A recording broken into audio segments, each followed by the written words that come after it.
Hello, good evening mga kachiret, makulimlim na hapon sa lahat. Yan. Medyo kasi mukhang uulan. Update ko lang kayo dito sa project sa Masangrit, Pangasinan project. Okay, tingnan natin. Bali, andito na tayo ngayon sa, pasensya na kung hindi ako masyadong naka-update kasi busy tayo mga kachiret. Medyo kulang kasi yung tao dito. Tinututukan natin yung sa pagbabakal. Yan. Tapos itong hagdan. Yan. Nabusa din namin yung hagdan. Ito yung clip kung saan is nagli-layout kami ng hagdan yan. Hello, good morning mga kachiret. Once again, ang isi-share ko sa inyo is yung paggawa ng staircase. Bali, gagawa na namin ng staircase itong ginagawa namin up and down dito sa Burgos, Pangasinan. Yan.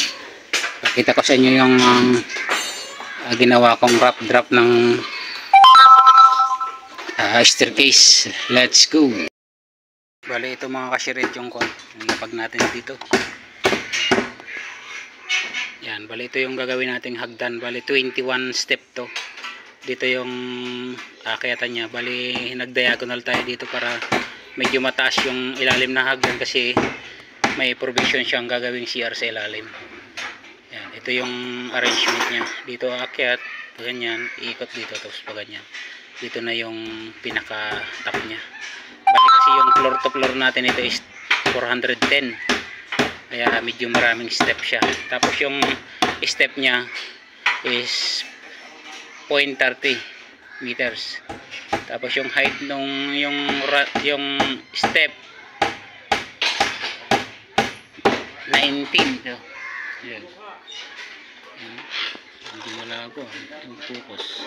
Yan, 19.5 yung step niya, yung apakan. Tapos yung taas nung yung run 30. Diba? Magulo.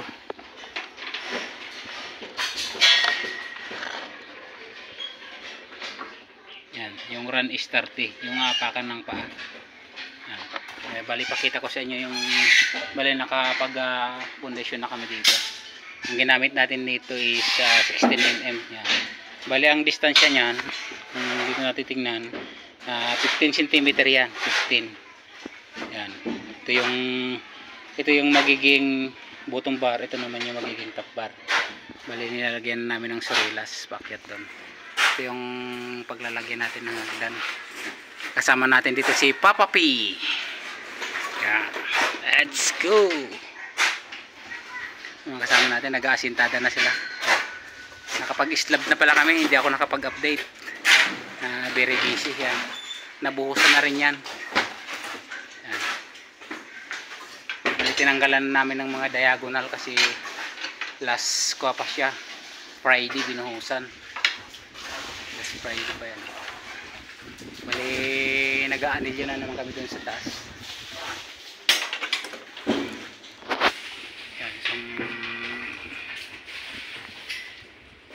Yan, nag-aanilyo na kami dun, no? Para makapagbuhos ulit ng mga kolong. Tapos slab uli yung rooftop. Okay, let's go. Ito na siya ngayon, nabuhusan na. Bali paypay siya doon.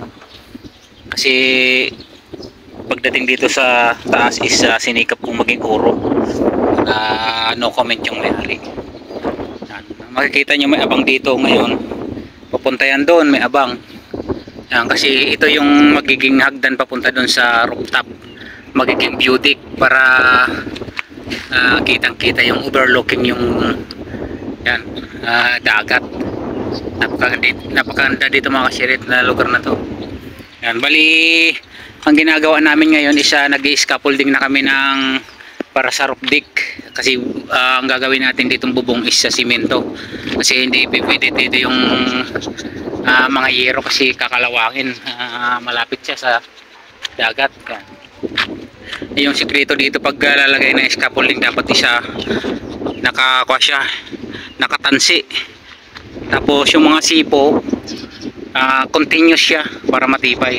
Kahit medyo malayo yung ating mga support is matibay. Yan.